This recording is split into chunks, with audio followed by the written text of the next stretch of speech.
One more thing, there's an issue na ito daw binili namin na hindi raw pwedeng tayuan. Sapagkat napakalapit sa... Meron ho kaming permit sa CAAP. Meron permit sa CAAP. Taxes, hindi po kami ang nagbabayad ng taxes nito. Hindi ho kami. So, lahat ng mga kwento tungkol dyan, I am totally shocked at all the accusations. But again, I'd like to emphasize, nung dinala po namin to sa board at kami po ay binusisi, we were scrutinized. The technical working group came up with a report. Sinunod lahat. Sinunod pong lahat.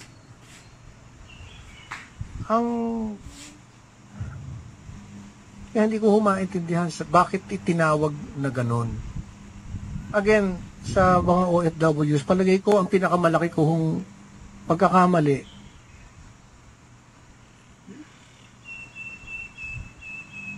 nung minsan po kami ang binilin po kasi sa akin lagi ay alagaan kayo.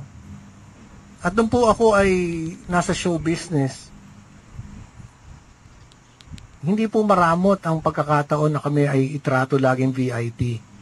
At kung paano yung karanasan na yan, yun ang gusto kong maranasan ng mga OFWs.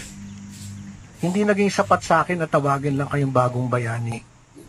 Gusto kong maramdaman nyo kung ano ang VIP. Kaya, araw-araw po akong nagtatrabaho para maramdaman nyo po yun. Hindi ko kayo pinagtaksilan, hindi ko kayo tinalikuran. Ito lang ay ginawa ko. Gusto kong isakabuhay ninyo kung ano ang tunay na pagmamahal sa OFW. Sana meron na kayo nito eh.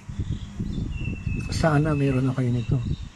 Sa aking puso kasi mas mahalaga kung ano yung mapaparanas namin sa inyo, hindi yung napapanood nyo kaming ganito.